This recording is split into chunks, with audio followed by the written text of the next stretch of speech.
Olá, público do Chama no Pod. Estamos aqui com um convidado muito especial, amigo que admiro muito, Cier Rodrigues.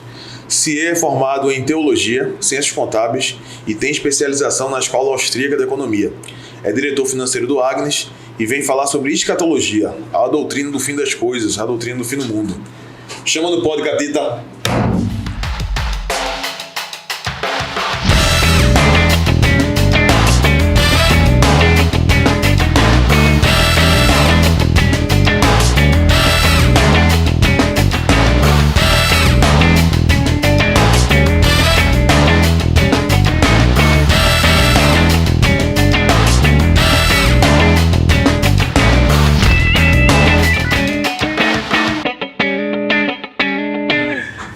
Tudo bem, meu irmão? Tudo bem. Muito obrigado por vir me prestigiar aqui. Você sabe que eu tenho uma admiração enorme por você, pelo seu trabalho que você faz.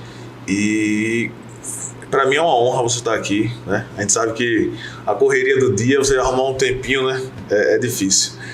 E obrigado. Danilo, eu que agradeço o convite, não é?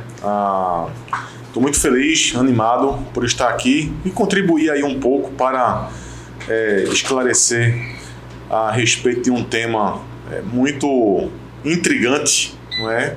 Um tema chamado escatologia. Então estamos aí prontos aí para dirimir aí algumas dúvidas e saiba também que a recíproca é verdadeira. Tenho profunda admiração aí também pelo seu trabalho e vamos embora. Vamos embora. Obrigado, Cê. Escatologia é um nome que é pouco conhecido, né? Mas isso, se você falar escatologia, poucos conhecem, né? Normalmente a turma fala do momento do apocalipse. Tem diferença ou são sinônimos, né? Então, a escatologia não é um termo grego, né? Vem do grego, e a tradução é justamente essa, né? Que você falou aí na apresentação. É a doutrina dos últimos dias, a doutrina das últimas coisas, é a doutrina do fim do mundo. Então, é algo que está ligado ao grande finale, né? A consumação de tudo. Quando a gente se depara com as escrituras sagradas, a gente vai ver que ela é marcada por grandes eventos. Nós temos o primeiro grande evento, que é o evento da criação, né? Então Deus criou todas as coisas. O segundo grande evento é o evento da queda, certo. Quando o homem ele cai, então vem um pecado original, né? O homem ele se rebela contra o seu Criador. O terceiro grande evento é o evento chamado redenção, ou seja, o próprio Deus ele provê um redentor para o mundo. E esse Redentor é o seu próprio Filho. E isso tudo pensado antes da fundação do mundo. E existe um evento final que eu vou chamar de consumação. É a consumação de tudo, não é? É quando toda a história ela finaliza, ela finda. E aí nós temos um período que é chamado de novos céus e nova terra. Tá? Então, a escatologia ela vai tratar justamente desses últimos tempos, dos acontecimentos previstos, né, anunciados pelo próprio Deus nos últimos tempos, que vão marcar aí, que vão anteceder a consumação dos séculos. No caso dos eventos, eles anunciam o início do fim, né? Esses eventos. Isso, o início do fim. Ou seja, a gente pode falar um pouco sobre a queda. Sim, claro. Que é importante, né? Porque a gente, após ter caído, a gente fica com esse estigma, né? do pecado original. E, inclusive, se você não for cristão ou não tiver a doutrina cristã, você continua pecando, partilhando daquele mesmo pecado, não é isso? Isso. A gente tem que entender o seguinte, que o homem, quando foi criado, ele foi criado para um propósito, não é? Então, o Criador criou uma criatura para um propósito do Criador. Eu vou dar um exemplo aqui do celular. O homem, na verdade, criou um celular. Então, qual o objetivo dele ter criado? Ele criou o celular para que o celular pudesse servir ao Criador, ao homem. Então, o indivíduo, o homem, ele foi criado por Deus para servir a Deus. Eu não criei aqui, não fabriquei o celular para que o celular tivesse vida própria e saísse por aí fazendo o que bem entende. Ele tem uma função, não é? Específica, né? Exatamente, ele tem uma função específica, né? É para me atender, é para me servir. O homem também. Ele foi criado por Deus para servir ao próprio Deus. Não pode fazer o que bem entende. E aí chega um momento em que o primeiro casal da humanidade, eles tinham de fato o que pode ser chamado de livre-arbítrio, não é? A liberdade de poder dizer não a algo, não é? E no momento em que Eva ali ela foi tentada, ela sucumbiu ao pecado junto com Adão, e aí a presença do pecado se estabeleceu naquele lugar, né? O paraíso ali foi bloqueado com um refúgio de espada e querubins. O homem deixou de ter acesso àquele paraíso que era a expressão da abundância de recursos, tá? A partir daí, consequências dessa queda são visíveis aí aos nossos olhos, porque as próprias escrituras também afirmam isso. Exemplo, o homem passa a labutar, a suar para obter o seu sustento. Com o suor do seu rosto terás o... Exatamente. Então, daí surge uma ciência chamada economia. Né? Economia, inclusive, está ligada à escassez. Só existe hoje economia porque nós temos escassez. Entendi. Nós temos recursos escassos. Né? Interessante pensar assim. Pois é, os recursos eles são escassos na sociedade. Então, agora é preciso haver uma propriedade privada, porque o homem agora caído, né, aquele homem que caiu da graça de Deus, aquele homem agora ele deixou de ter zelo pelas coisas comuns, mas com a propriedade privada ele passa a ter zelo pelas coisas que lhe são próprias. Sim. Então o próprio Deus legitima a propriedade privada. Então começa a haver algumas consequências, né? Limitação de idade, o homem passa a viver no máximo 120 anos, né? Você tem aí a bigamia, a poligamia. Então começa a aparecer uma série de consequências em decorrência dessa queda do homem. Então o pecado começa a corroer todo o tecido social. E aí é bem interessante uma coisa, já finalizando essa resposta, porque o homem ele é ao mesmo tempo duas coisas.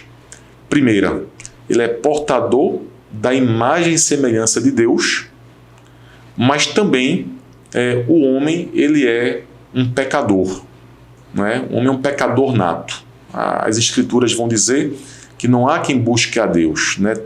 Ela vai dizer que todos pecaram e todos foram destituídos da glória de Deus. Ela vai dizer que o coração do homem é enganoso. Então o homem, ora, apresenta comportamentos que ressaltam a imagem e semelhança de Deus. Por exemplo, quando ele é cordial, quando ele é gentil, quando ele pratica a justiça, não é? Então ele ressalta a imagem e semelhança de Deus. Mas ao mesmo tempo o homem ressalta o lado dele decaído quando ele age perversamente, quando ele dá falso testemunho, quando ele não honra o seu pai e sua mãe, quando ele adultera a sua esposa, quando ele cobiça a propriedade de alguém. Então o homem vive nessa dicotomia entre imagem e semelhança de Deus e esse estado decaído. Contudo, não é? Deus proveu antes da fundação do mundo um redentor, alguém que ele pode fitar os olhos ali e fazer com que o próprio Deus proceda a uma obra de regeneração, onde essa imagem e semelhança de Deus que agora está deturpada, não é? Ela possa ser constantemente, diariamente renovada, não é? Então é esse o perfil de alguém que é salvo em Cristo Jesus, aquele que herdará o reino dos céus. Amém. Não sei se é bobagem o que eu vou falar, mas é uma dúvida. Eu ouvi em algum lugar que você só tem o real livre-arbítrio após o batismo. após aceitar Jesus como Salvador.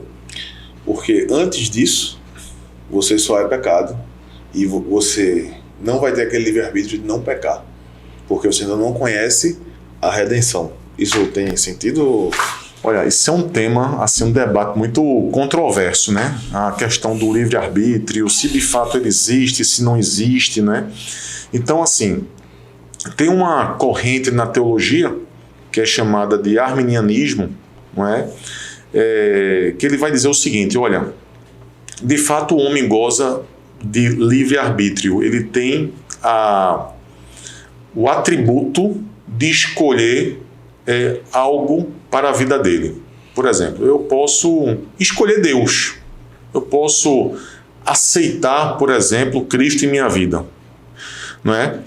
Mas quando a gente para pensar direitinho, a gente olha assim a nossa realidade, e isso é muito importante, porque a realidade ela se impõe.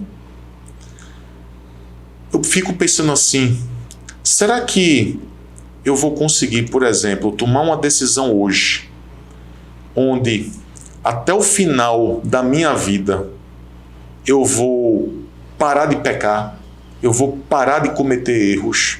Vou honrar a decisão. Não é? Então eu afirmo categoricamente, não consigo. Eu não tenho essa liberdade para isso. Eu acho que tenho liberdade para fazer algo, mas quando eu penso que todos os dias, por mais que eu tente não errar, mas todos os dias eu cometo falhas, todos os dias eu peco, todos os dias vem um pensamento que me desabona, todos os dias vem uma intenção em meu coração que eu sei que não agrada a Deus, não é? Então que eu preciso canalizar aquele pensamento ali para outro lugar.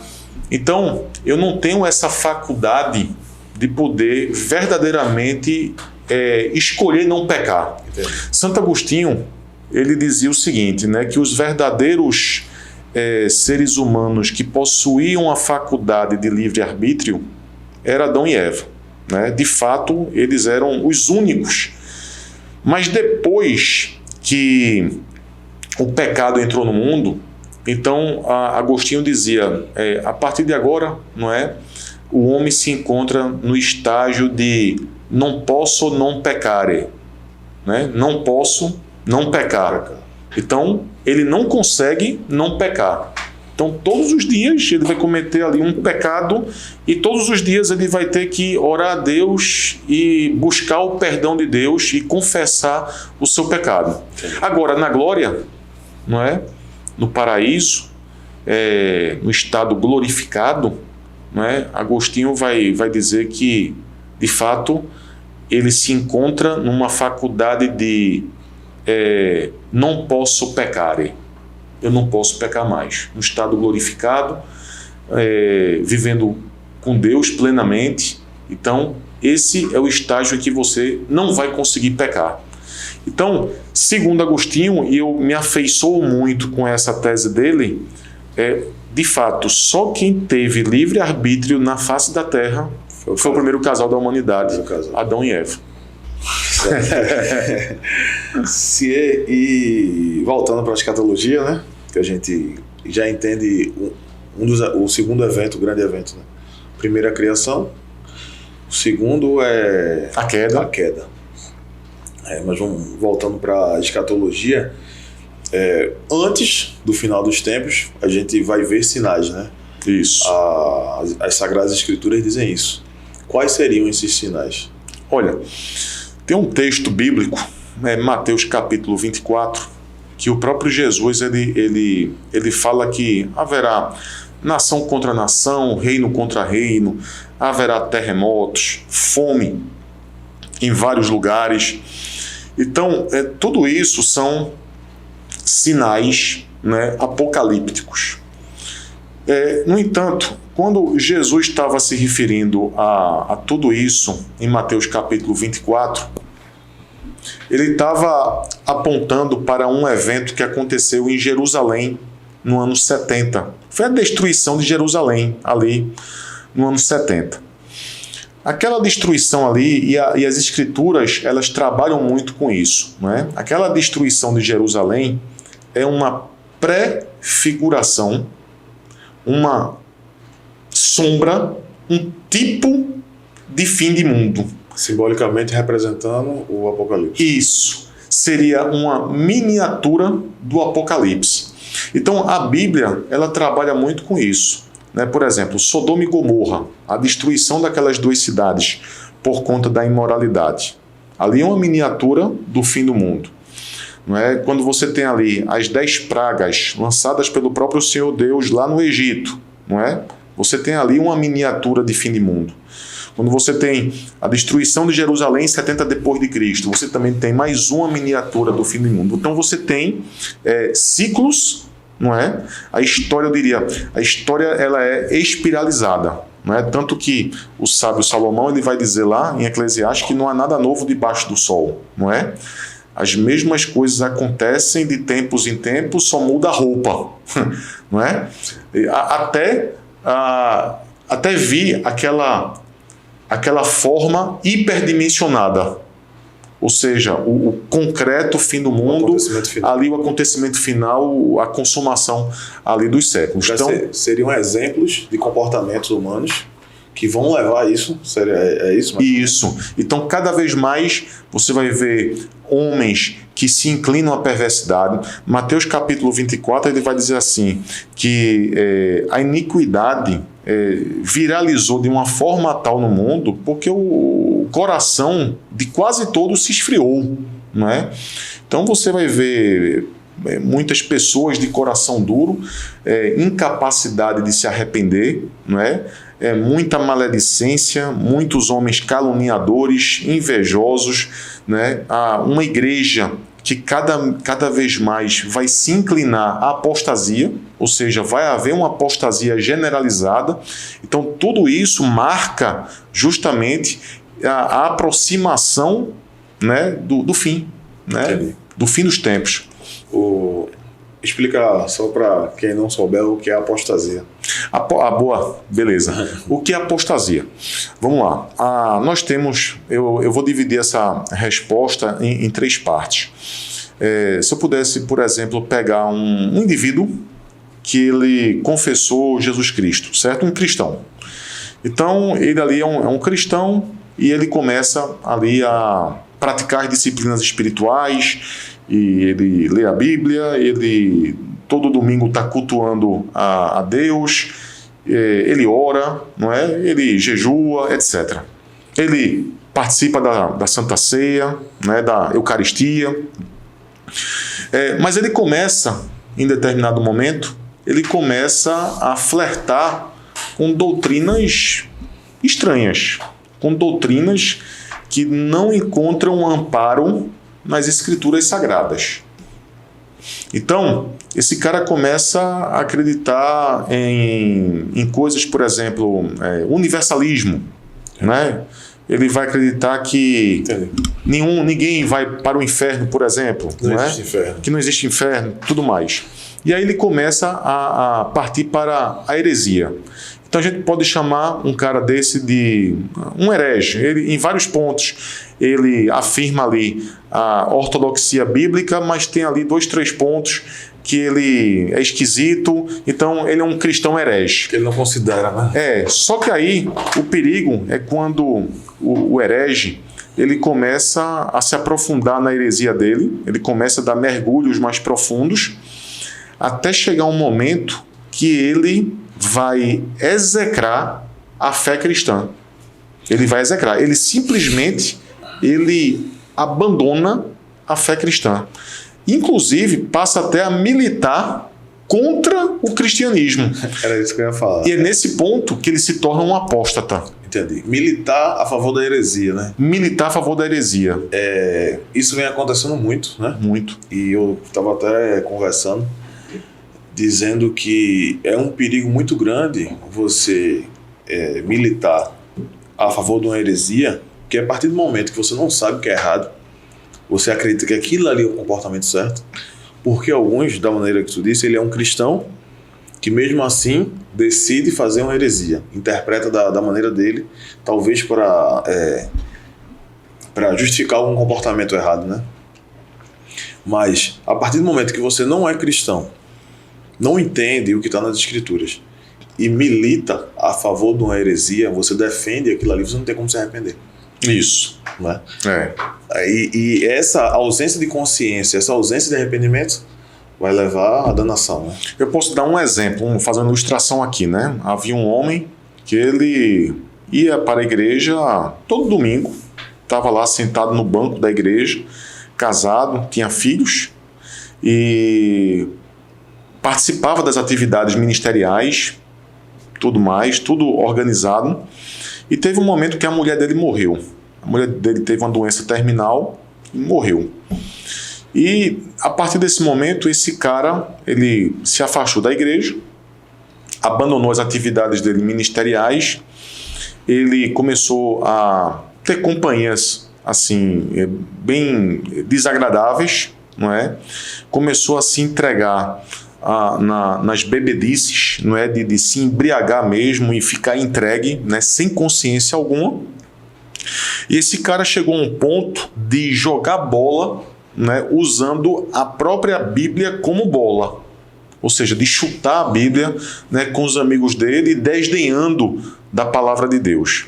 Chegou um momento que esse cara, ele teve um câncer, ele no leito de morte ali, no hospital. O pastor daquela igreja que ele cultuava foi lá visitá-lo no intuito de pregar o evangelho a ele. Chegando lá, o pastor pregou a palavra e a resposta que ele deu ao pastor foi a seguinte: olha, eu sei de tudo isso, só que eu não tenho mais capacidade nenhuma de me arrepender. A minha alma já está cativa ao diabo, né? Que o diabo me leve. Então essa foi a resposta dele. Então ele tinha plena consciência da apostasia dele, que ele caiu de uma maneira tal do estado de graça que era impossível se arrepender. É o que Hebreus capítulo 6 fala. Ele fala assim: aqueles que foram de iluminados, que provaram do dom celestial, experimentaram os poderes da era vidoura, etc, etc, etc, e caíram, é impossível que sejam reconduzidos ao arrependimento. Esse tipo de comportamento que essa pessoa teve na história aí seria o escrúpulo, né? Que a turma falava na época medieval, que você já fez tantas coisas erradas que você acredita que não pode mais ser perdoado, né? Isso também é visto como um pecado, né? Porque Deus perdoa tudo, né? Só tem um único pecado que é imperdoável. É o pecado contra o Espírito Santo. A blasfêmia contra o Espírito Santo. E o suicídio? Bom, o suicídio é um tema muito controverso, né? Mas eu tenho uma resposta para isso. A Bíblia, ela vai dizer lá em Efésios capítulo 2 que a salvação é pela graça, mediante a fé, e isto não vem de vós. Isto fé, né? Isto fé não vem de vós, é dom de Deus, para que os homens não se gloriem disso. Então, a salvação, ela não vem pelas obras, tá? Eu diria que se a salvação fosse pelas obras, ninguém aqui estaria salvo. Por quê, Danilo? Porque o nosso padrão moral, ele é infinitamente inferior ao padrão moral de Deus. Infinitamente inferior. Não há no mundo quem consiga cumprir a lei de Deus. Não existe. Então, assim, aquele homem que tira a sua própria vida, que se suicida, e esse suicídio ele pode acontecer de várias maneiras. Ele pode acontecer de forma abrupta, ele simplesmente pega uma corda lá e se enforca, ou pega uma pistola e dá um tiro na nuca, né? Mas também ele pode cometer esse suicídio ao longo do tempo, durante 5, 10, 15, 20 anos. De várias maneiras. Eu entendi. Não é? Usando usuário de droga. Usuário de droga, alguém que é viciado em álcool, né? Bom, aquele que se entrega às suas concupiscências, à lascívia, à luxúria e de repente contrai uma doença, não é? Se entrega à gula, né? A gula, né? Glutonaria, etc. e tal. Então existem várias maneiras. Quando a gente fala suicídio, a imagem inicial é daquela pessoa que ela tira a sua vida de maneira abrupta, instantânea, né? É o cara que cai do prédio, se joga, que se enforca. A gente tem que entender que essa pessoa, ela pode ter sido levada a uma circunstância extrema, onde, em dado momento, ela acreditou, né, que não dava para viver na dependência de Deus ali, não agiu, não deu um passo de fé, e ela acreditou que a solução era humana. Mas quantas vezes nós tomamos decisões, sem consultar a Deus, acreditando na nossa própria força, acreditando na nossa própria razão, sem andar na dependência de Deus? Eu faço isso quase que diariamente. Eu peco nesse sentido, achando que posso em algum momento viver sem estar na dependência dele. E aí é quando Deus, em alguma circunstância, me mostra que eu tenho que andar na dependência dele. Então, o suicida, esse que chega a esse caso extremo, ele pode, naquele momento ali, não ter dado um passo de fé e tentar resolver isso de maneira simplesmente humana.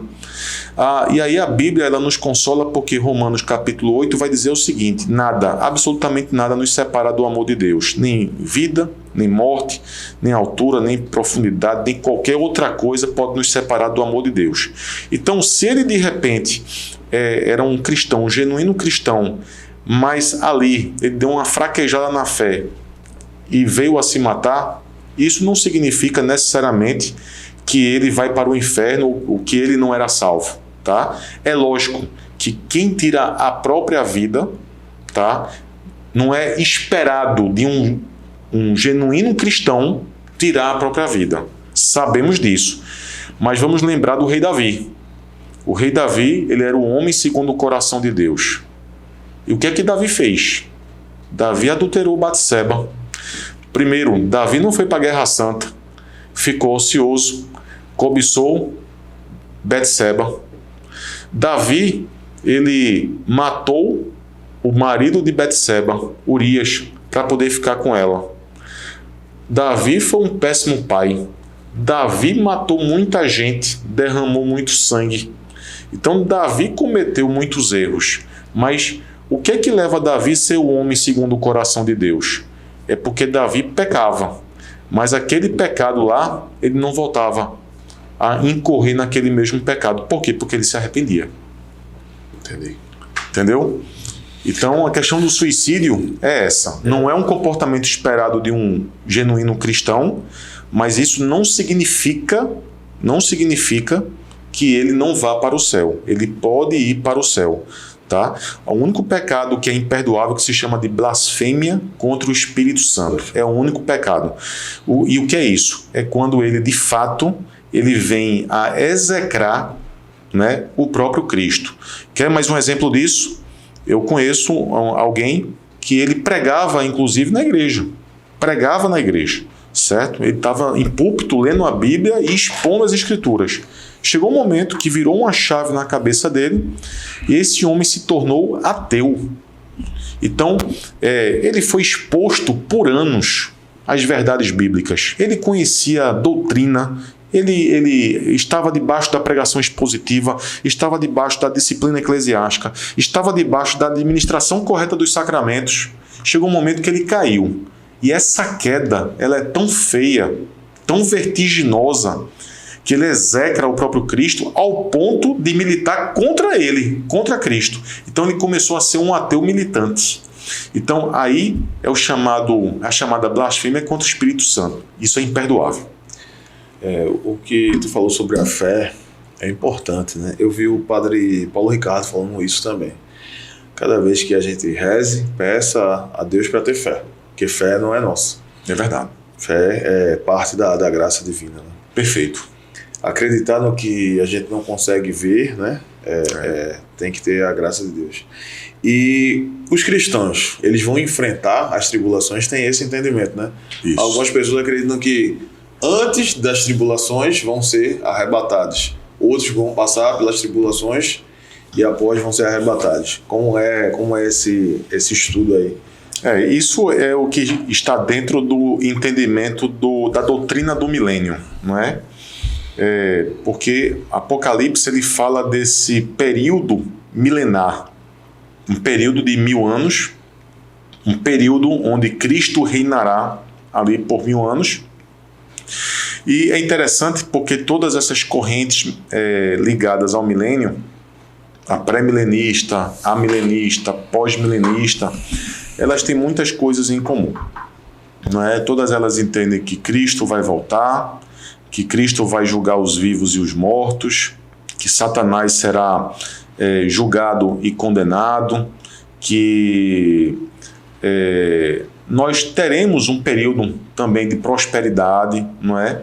Então, a questão é como que esses pontos em comum entre essas correntes eles se relacionam e qual nome eu dou a essa relação entre esses pontos em comum. Então, começando, existe uma corrente chamada pré-milenista, não é?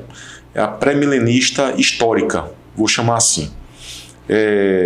Ela foi definida por alguns pais da igreja, lá atrás, Irineu, Justino, e eles vão dizer o seguinte: olha, o mundo ele tem 6.000 anos, 4.000 no Antigo Testamento, 2.000 no Novo. Então, em tese, Danilo, a gente já está na beirinha.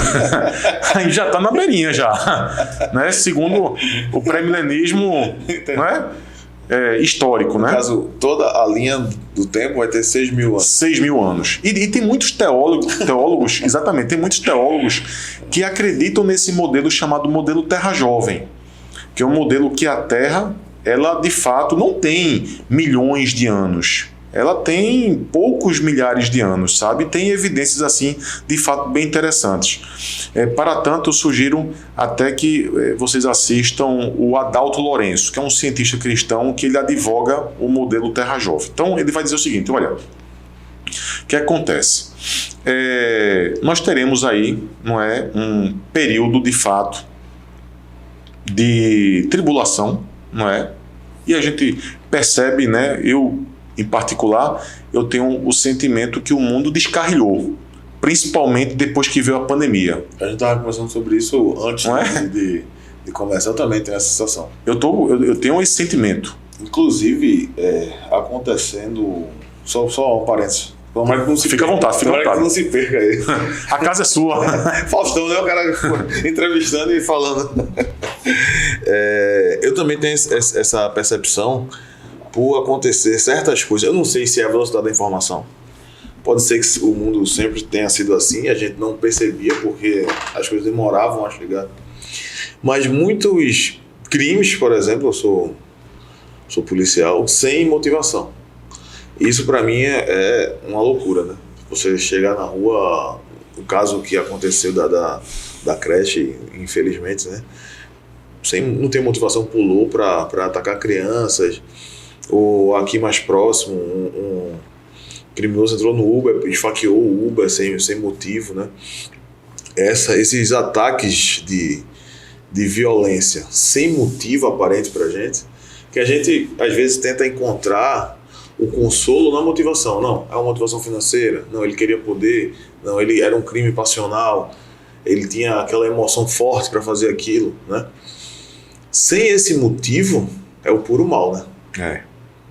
Não é isso? Isso. E o puro mal, ele assusta. Sim. Porque você não consegue prever. O mal, ele pode vir de qualquer lugar, né? É o mal e o caos, né? Pode vir de qualquer lugar. Isso. E assustador. É assustador. E eu tenho percebido isso. De uma maneira crescente, né? A pandemia também ajudou o estrancamento, né? Ajudou muitas pessoas a desenvolver problemas psicológicos, né? Ter uma pandemia já é um fato que nunca tinha acontecido. Aí é isso essa pergunta. Talvez seja até um consolo para mim mesmo quando esteja pensando nisso. Não sei se é pela velocidade da informação que a gente tem acesso a tudo muito rápido. Tipo, será que já houve uma pandemia e ninguém soube, né? Que não tinha alguma comunicação tão rápida, né? Mas é isso que eu tenho visto. A gente, assim, antes de voltar nas correntes do milênio, não é? A gente tem que entender que nós, a todo momento, somos fustigados pela fome, pela peste e por guerras. Né? Essa é a história do mundo.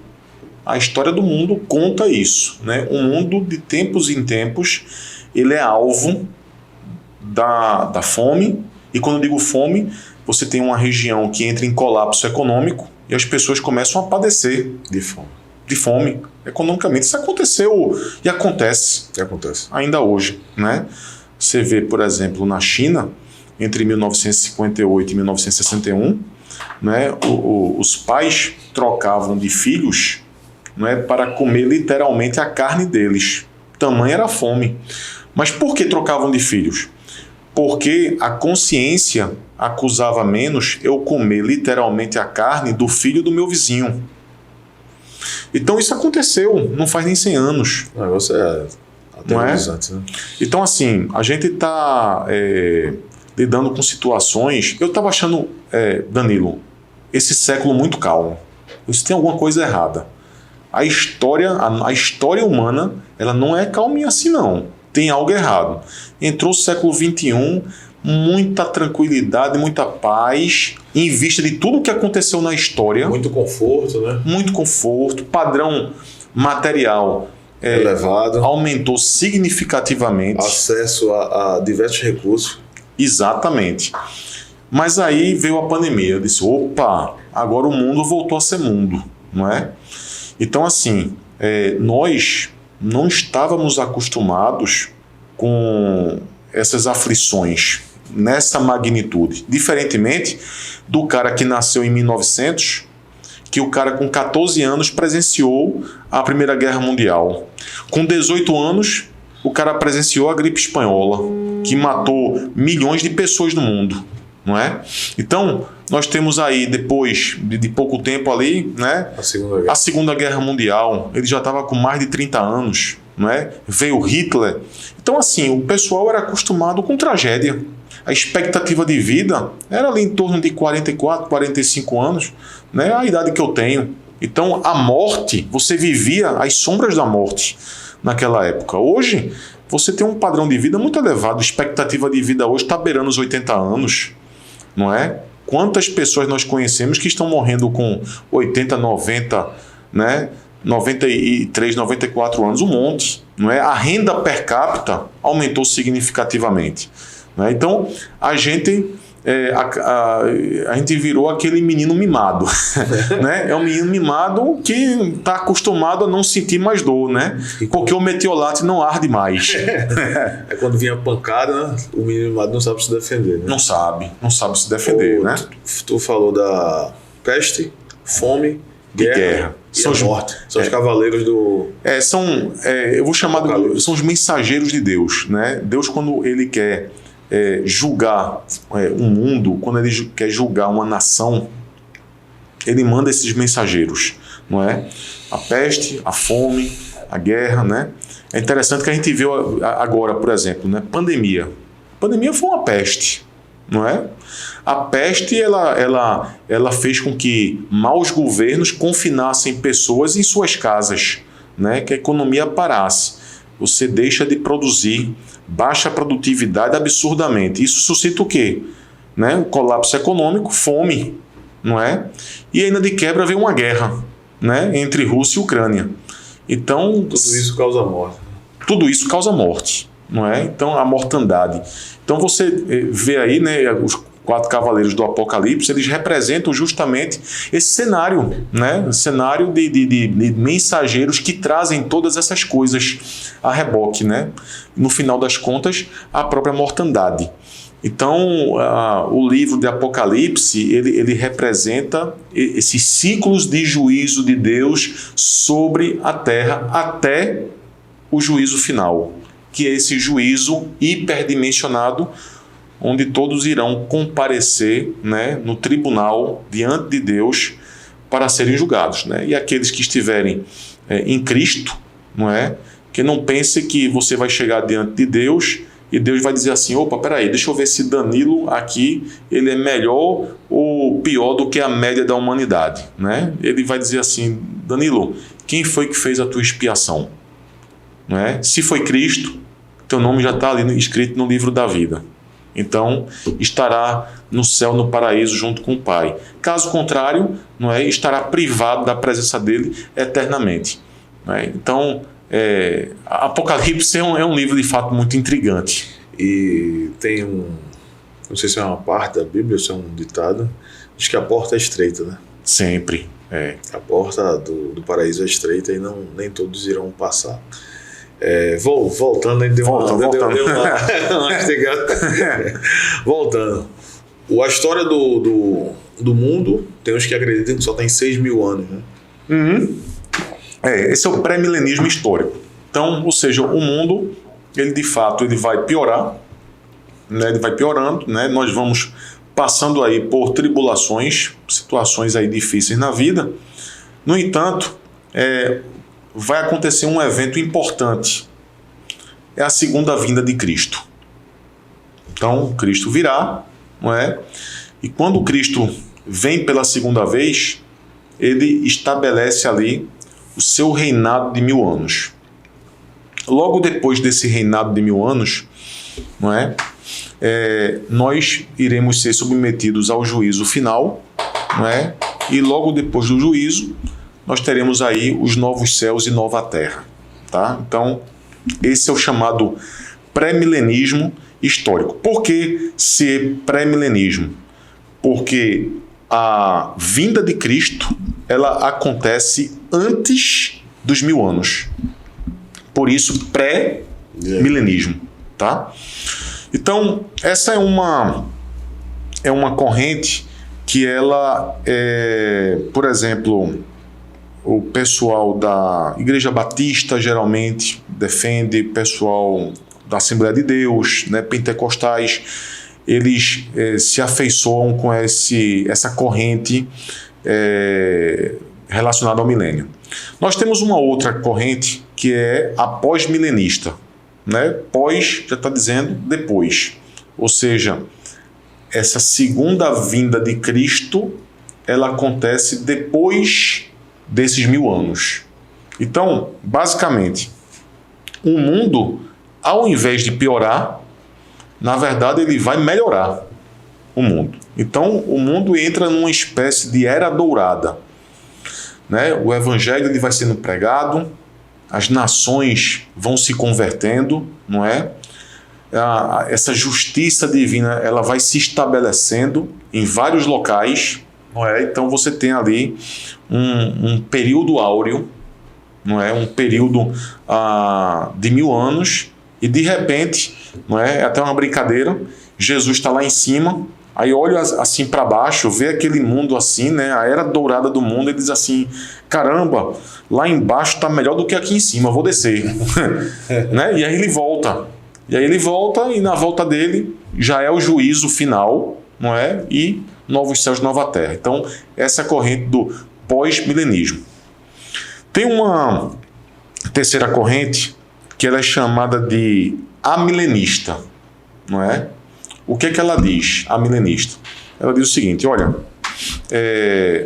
não podemos interpretar de forma literal 1000 anos como sendo 1000 anos.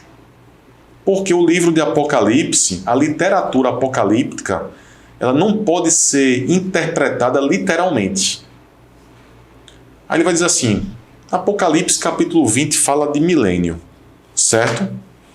Mas nenhum outro trecho da Bíblia, fazendo uma hermenêuticazinha, nenhum outro trecho da Bíblia se refere a 1000 anos como sendo um período literal. E a literatura apocalíptica é, por natureza, figurativa, muito simbólica. Então, o que é que os amilenistas entendem? Olha, nós já estamos no milênio. O milênio, ele é essa fase compreendida entre a primeira vinda de Cristo e a segunda vinda de Cristo. Então, nós estamos vivendo o milênio, certo? O mundo vai piorar? Vai. Ele vai continuar piorando. Mas quando da segunda vinda de Cristo, não é? Nós iremos ali para o juízo final e depois novos céus, nova terra. Agora, tem uma corrente, que é uma quarta, e eu vou finalizar com essa quarta corrente, que é chamada pré-milenista dispensacionalista. Lembra daquele filme Deixados para Trás, que há um arrebatamento secreto, não é? Essa ideia do arrebatamento secreto é uma ideia que se popularizou bastante de 200 anos para cá. Tá? Que as pessoas somem, né? Isso, exatamente. Então, é uma ideia que, de fato, se popularizou muito, mas ela não encontra muito amparo nas Escrituras. Porque é o seguinte, primeiro que a Bíblia não fala de arrebatamento secreto, tá? Mas o que é que essa corrente diz, né? Pré-milenismo dispensacionalista. O mundo, né, tá passando por uma situação difícil, né, momentos difíceis, tudo mais, e aí Cristo secretamente ele vem e toma a sua igreja, né, arrebata a sua igreja, tá? E aí é o seguinte, quem é que fica aqui no mundo? E sem o Espírito Santo, tá? E sem o Espírito Santo, quem fica aqui no mundo? Judeus, crentes carnais, não é? Eles ficam aqui no mundo.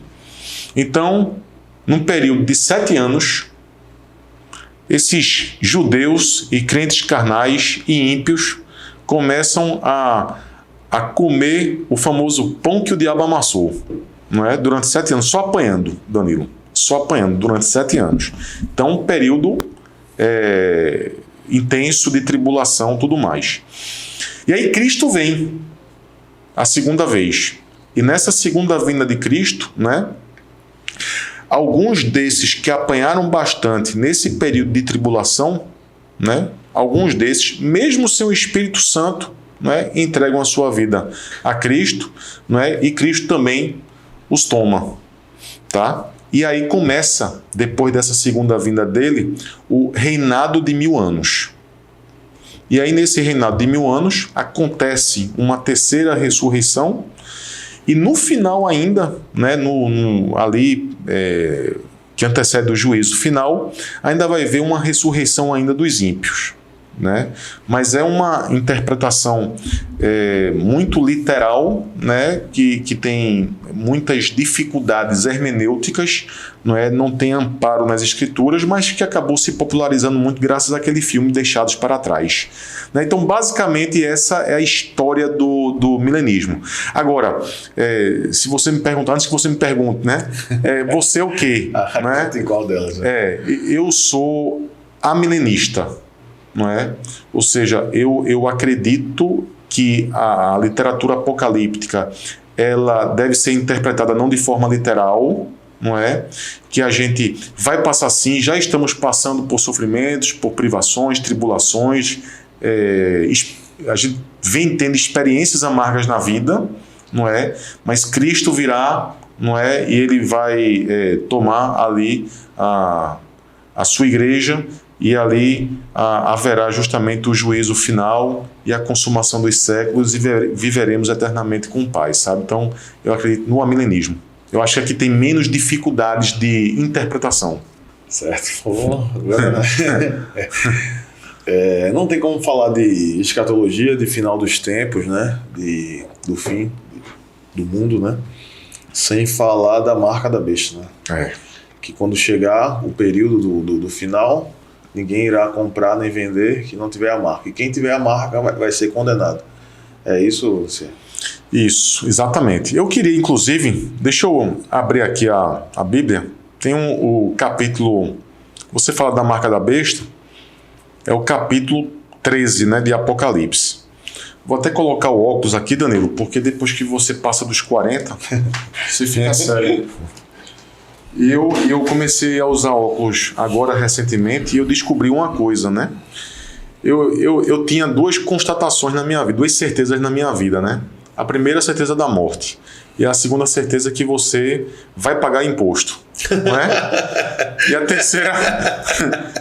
terceira constatação é que eu estava cego e não sabia.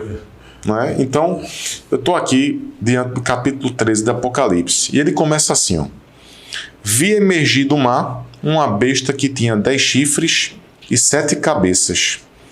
E sobre os chifres, 10 diademas, e sobre as cabeças, nomes de blasfêmia. Só o primeiro versículo. Olha só.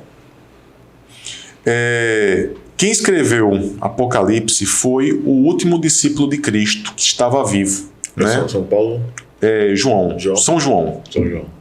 São João de Pátimos. Estava preso na ilha de Pátimos. Tem essa revelação de Jesus Cristo enquanto estava preso, não é? Ele escreve Apocalipse. E aí ele vê, né, essa besta que emerge do mar com 10 chifres e 7 cabeças. Veja só. A gente tem que entender o contexto aqui. João estava no contexto onde o Império Romano dominava. Isso era século I depois de Cristo. Império Romano mandando geral. Então, na cabeça de João,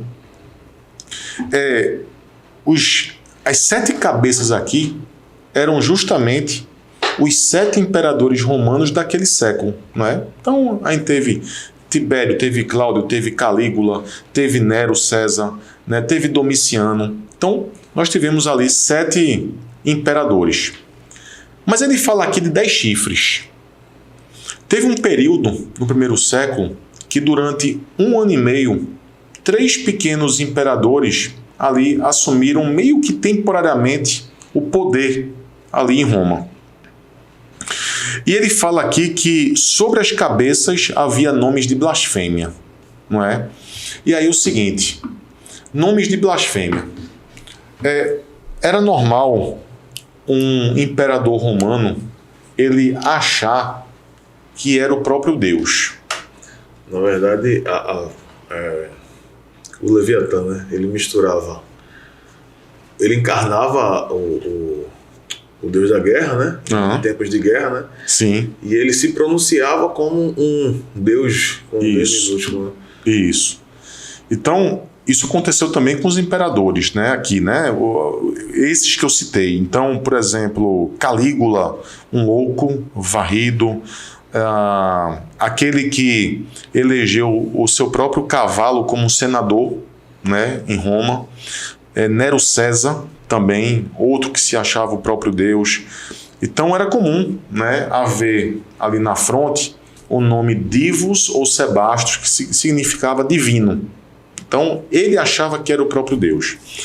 O profeta Isaías vai dizer lá no Antigo Testamento que Deus não divide sua glória com ninguém, não é? Então só Deus pode tomar essa posição de destaque, de governador de todo o universo, grande regente e rei do universo. Mas esses homens achavam que poderiam se colocar no lugar do próprio Deus. E aí, o texto de Apocalipse, capítulo 13, ele vai se desenrolando até chegar a um ponto de que alguns teriam justamente a marca dessa própria besta. Para João de Pátimos, estava muito claro para ele que essa besta que emerge do mar era um sistema.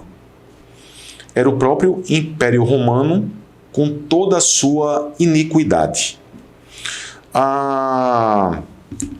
E aí vem também a figura do anticristo. O anticristo surge justamente nesse contexto, porque se a besta que emerge do mar é um sistema, é um poder global, e o Império Romano, para aquele momento, para aquela circunstância, era o poder global da época. Então, dentro daquele poder, havia um governante, alguém que era a personificação desse poder global. E a melhor pessoa que encarnava esse poder global no Império Romano era Nero César, por conta da sua flagrante iniquidade, né? Nero era tão iníquo, que a própria mãe intentava matar o filho. Nero, a mãe, na verdade, matou, né? Fez uma sabotagem com o imperador anterior, se eu não me engano, o imperador Cláudio, não é? Ela sabotou o imperador Cláudio, de sorte que ele morresse para que Nero assumisse o lugar dele, não é? Depois, a mãe se voltou contra o próprio filho, tamanha iniquidade de Nero. Nero engravidou uma mulher, ele matou essa mulher a chutes, né, dando chutes na barriga dela porque ela estava grávida, não é? Então, Nero, inclusive, né, ele chegou, inclusive, a querer matar a própria mãe também, não é? Fez com que um teto de uma casa caísse sobre ela, né? Fez com que um barco tentasse naufragar com ela junto para que ela pudesse morrer afogada. Nero também era homossexual, né? Nero se casou com um servo dele e depois na lua de mel dele ele acabou se apaixonando por outro homem e largou aquele que ele havia casado, não é? Nero saía pelas ruas de Roma cometendo crimes sexuais junto com os amigos dele. Nero é aquele cara que pegava cristão e colocava em tochas para iluminar as ruas de Roma. Então, não havia ninguém mais iníquo do que Nero César, não é? E aí, como é que se diz? Chega um momento que Nero morre, não é? O próprio Nero morre e havia uma lenda ali em Roma de que Nero ele voltaria. Era a lenda do Nero Redivivus, não é? De que ele voltaria. E o texto aqui, Danilo, me permita rapidamente ler uma passagem muito interessante aqui, no verso 3. Então vi uma de suas cabeças como golpeada de morte, mas essa ferida mortal foi curada, e toda a terra se maravilhou, seguindo a besta. Então veja bem, essa cabeça aqui que foi golpeada, cabeça aqui no verso 1 representava um imperador. E essa cabeça que foi golpeada aqui foi a cabeça de Nero César. Só que ela foi curada. E toda a terra se maravilhou seguindo a besta. Então havia a lenda de que Nero, apesar de ter morrido, ele voltaria. Era a lenda chamada Nero Redivivus. E tudo isso estava diante dos olhos de João de Pátmos. Então foi essa a revelação que ele teve de Cristo Jesus. E aí muita gente começa a idolatrar o sistema, a idolatrar o Estado, não é?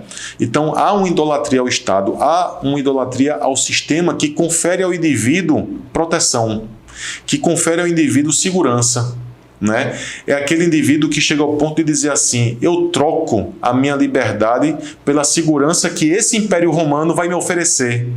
E aí George Orwell ele vai dizer assim no livro dele, Revolução dos Bichos: aquele que troca a sua liberdade pela sua segurança, ele fica sem uma coisa e sem outra. Ele fica sem as duas, não é? Então, Nero aqui era a personificação desse estado iníquo do Império Romano. Ele era o próprio anticristo. Então você tem aí no desenrolar do capítulo 13 o grande finale, quando ele diz o seguinte, né? No verso 16: a todos, os pequenos e os grandes, os ricos e os pobres, os livres e os escravos, faz que lhes seja dada certa marca sobre a mão direita ou sobre a fronte. Ou seja, sobre a fronte, que representa a consciência, né, os pensamentos, e sobre a mão direita, que representa a ação, né? Representa movimento, a prática. Então, ou seja, tanto a tua mente tanto as tuas ideias, os teus pensamentos, como a tua ação, elas estão cativas a essa besta.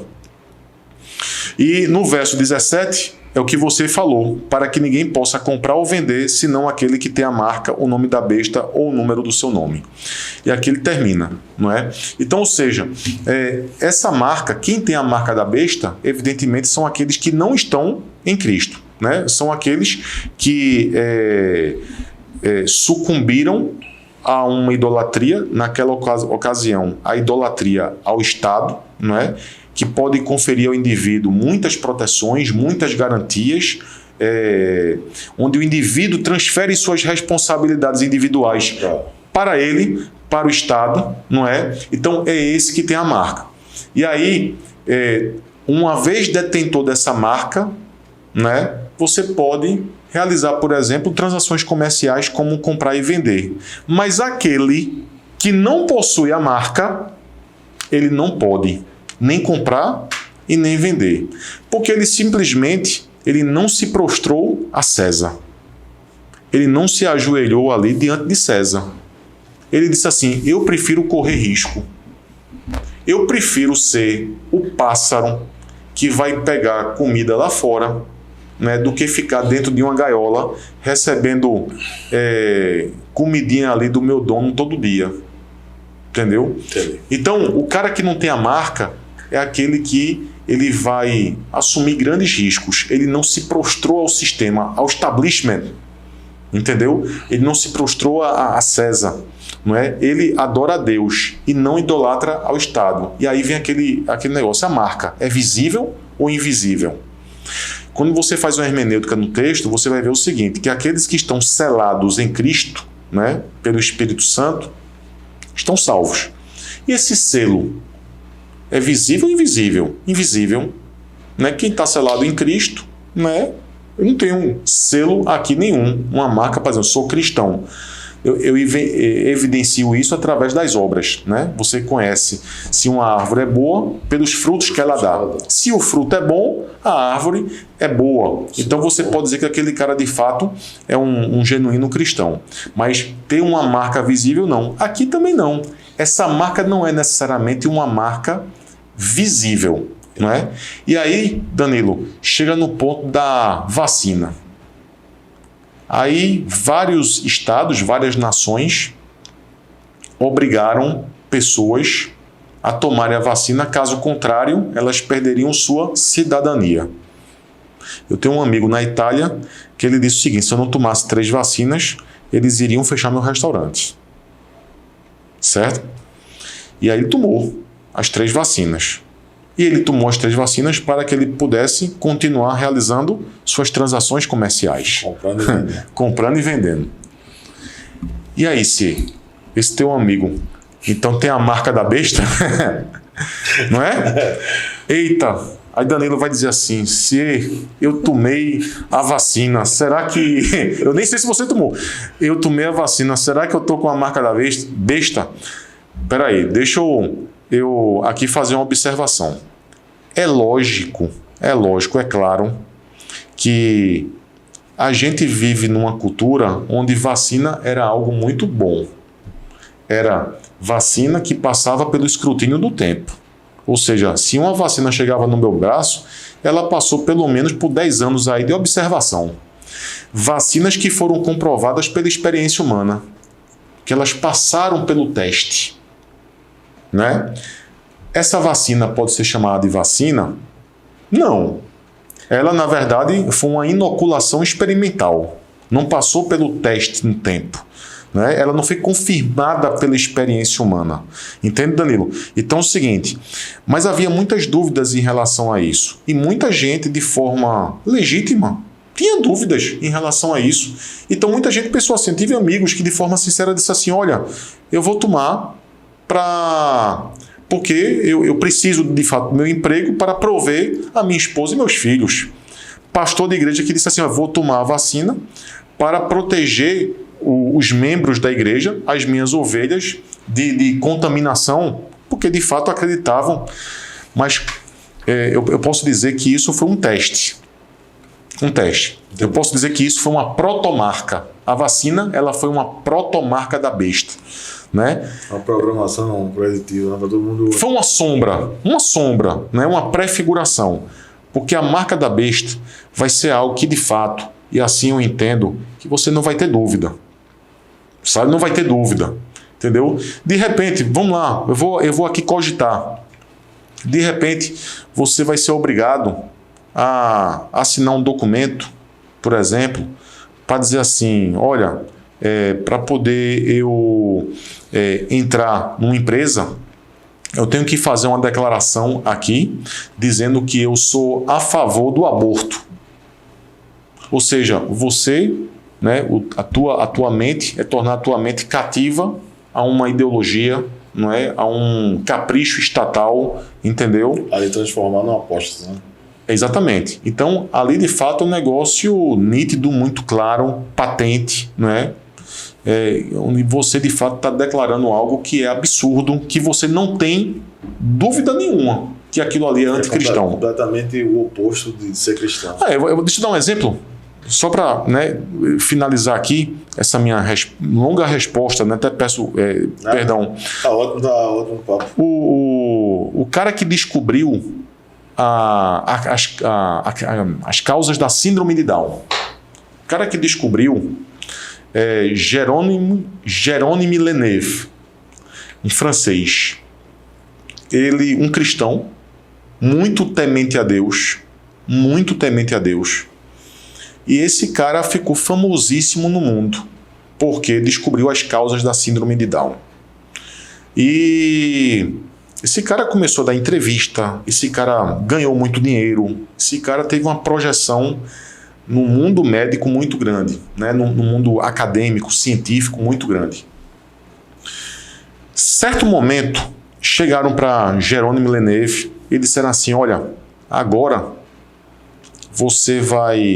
a gente está aqui te chamando para você participar de um programa, não é? Já tem agentes aí que estão financiando a pesquisa, certo?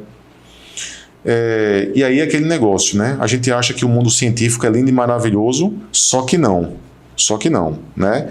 Muita gente por trás financiando pesquisa para ter o resultado que eles querem ter, tá? E aí chegaram para ele e disseram assim: olha, tem um financiamento aí e tal, e você está convocado a participar desse projeto que é sobre reprodução seletiva. Danilo, isso consistia em quê? Isso consistia em matar, assassinar bebês no ventre das mães que já fossem identificados como portadores da síndrome de Down.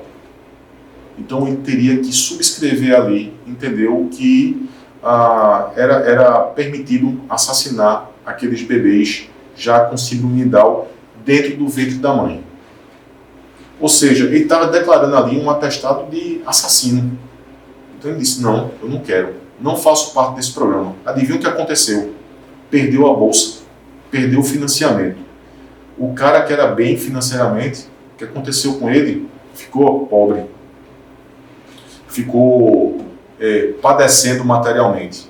Então ele preferiu morrer pobre, ele preferiu passar por necessidades materiais, né, do que ele participar de um programa diabólico como esse, que consistia no assassinato de bebês, e continuar sendo famoso e ovacionado pelo mundo. Então, essa é uma evidência de um cara que ele não tem a marca da besta. Entendeu? Um exemplo.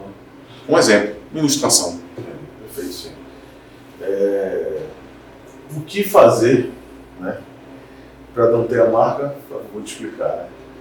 Mas para não tem como evitar, um evento bíblico é inevitável, mas para talvez ser um cristão melhor, ser arrebatado dependendo da corrente milenista, o que fazer para ser como melhorar como cristão, né? Nos tempos de hoje, que a gente sabe que muito direcionamento moral está invertido, né? Isso. Olha, em primeiro lugar, deve haver um reconhecimento de que você não pode salvar a si mesmo. Por que você não pode salvar a si mesmo?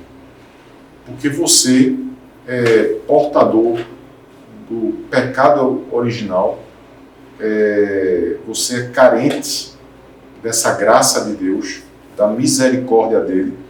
O seu padrão moral é infinitamente inferior ao padrão moral de Deus. Veja, nós aqui dizemos assim: não roubo, não mato, até diz assim, não fumo, né?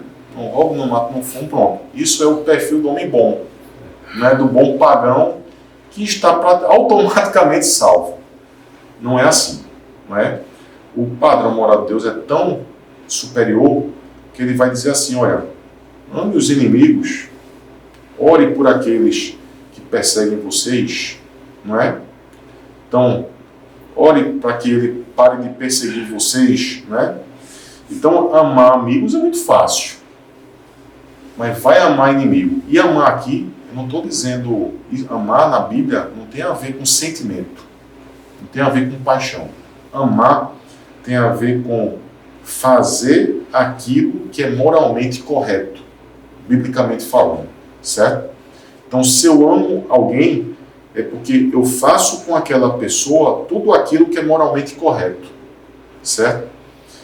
Então, Jesus também vai dizer, olha, a pornografia não é como se fosse um adultério.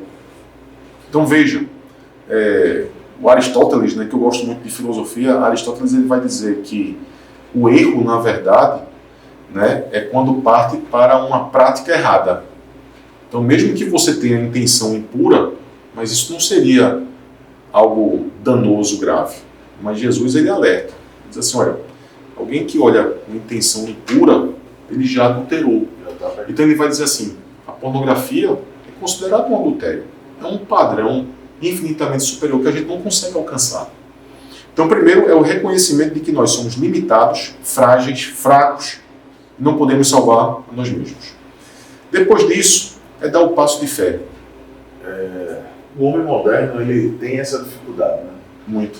De ter humildade perante a Cristo. Isso. Às vezes não, diversas vezes eu me pego com essa soberba, Sim. né? E é aí que vem a consciência, né? De saber que você é falho, não pode controlar as possibilidades, que a gente quer, né? Controlar todas as possibilidades, né? E pedir perdão, pedir ajuda e direcionamento. Você vive numa sociedade que, por exemplo, a informação que eu quero está a uma distância de um clique. A informação que eu quero, a imagem que eu quero está a uma distância de um clique. Eu faço um telefonema, passo um WhatsApp, eu peço um iFood, a comida chega na minha casa. Eu tenho um cerca elétrica, eu tenho câmera de segurança, eu tenho um muro alto, eu tenho um cachorro, eu tenho uma aparente sensação de segurança, não é? Eu tenho muitos recursos que trazem facilidade para a minha vida, não é? Alguns vão encontrar refúgio, por exemplo, né, num emprego estatal, por exemplo. Então, existem muitas situações na vida hoje que trazem aquela falsa sensação de segurança. E isso tem uma implicação, né? Você passa a depender menos de Deus e depender muito de você próprio. Só que você vai passar por situações que você vai ver assim, caramba, eu tenho tudo na minha vida. Eu vou dar um exemplo de um amigo meu, muito querido. Ele teve um litígio com a ex-esposa e por conta desse litígio, ele não conseguia ver a filha dele, a filhinha dele. Então ele dizia assim para mim, olha, eu sou um homem muito bem sucedido, eu tenho um bom emprego, tenho um ótimo salário, se eu quiser hoje comprar uma passagem aqui e vou para a Europa e passo alguns dias lá fora, tudo que eu tenho saúde, não é? Mas eu não consigo ver a minha filha que mora do outro lado da avenida. Então, Deus coloca a pessoa em determinadas situações, circunstâncias, para ela entender que quando ela chega no extremo das suas necessidades, quando ela chega ali no fundo do poço, e não necessariamente quando isso é material, não é? Como no caso do meu amigo, não conseguia ver a filhinha dele, que na época tinha 2 anos. Imagina um pai privado, né, durante dias de ver a sua própria filha. Isso é um martírio, não é? Então ele dizia, caramba, a coisa mais simples e básica que poderia acontecer era atravessar a avenida e ver a minha filha, e isso eu não consigo. Então isso faz com que o homem ele diz assim, caramba, eu não sou essas coisas todas não. Às vezes a gente tem isso como um castigo, né? Mas na verdade é só um direcionamento. É um carinho a mais de Deus para que você possa ir pelo caminho correto. Que você esqueça a vaidade, o orgulho, né? O caminho é esse aqui. Tem isso tudo, mas não é por aí, né? Sabe que o apóstolo Paulo, né, São Paulo, ele leva um espinho na carne, na sua segunda carta aos Coríntios, né? E Deus ele fala, o espinho e Paulo ora a Deus pedindo para que Deus removesse aquele espinho na carne. Os teólogos debatem para entender que danado era aquele espinho, se era um espinho mesmo, Isso era sofrimento, né? se era sofrimento. Não existe ainda um consenso sobre isso, não. Mas era algo que afligia Paulo. E ele queria que aquele espinho na carne fosse removido. E Deus ele vai dizer assim: aquele espinho na carne foi colocado para que Paulo não se ensoberbecesse, para que ele não se tornasse um homem de nariz empinado. Entendeu? É para que ele se lembrasse que ele não tem tudo o que quer, que ele não é um super-homem e que ele é carente de Deus o tempo todo, não é? Então, eu pergunto, que família hoje no Brasil, no mundo, não tem um grande problema para ser resolvido? A minha mesmo tem, entendeu? E isso eu agradeço a Deus. Era isso que eu ia dizer. O exemplo de Paulo e do espinho na carne representa uma frase que a gente vê muito, né? Que a turma compartilha em redes sociais, que é: em tudo dá graças. Se ele fecha uma porta, ele é Deus. Se ele abre a porta, ele é Perfeito. Deus. Agradecer até pelos problemas e sempre pedir para ter fé.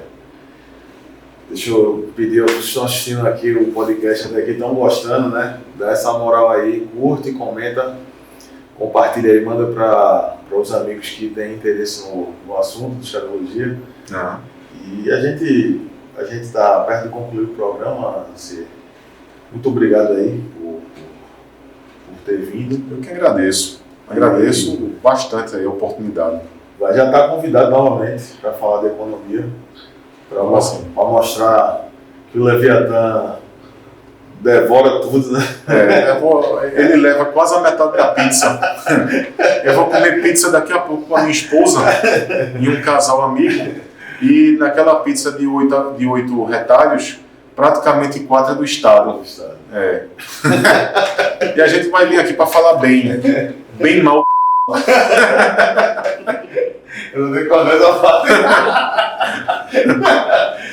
Beleza, Cia. E muito obrigado por ter vindo. Foi um prazer enorme essa conversa aqui, né? E a gente está convidado, sabe que é de casa. Vou repetir, tenho uma grande admiração pelo seu trabalho, né? Pelo que vem fazendo. Companheiro de batalha, né? Isso. Estamos juntos aí em outras trincheiras. Com certeza. E do que precisar, o podcast está aberto aqui. Beleza, Danilo. Obrigadão aí, meu irmão. Deus abençoe muito aí sua vida, seu trabalho, sua militância, né? E te use cada vez mais aí com os dons e talentos que Deus te deu para a glória dele. Amém. Viu? Valeu, mano. Chama no podcast, tá?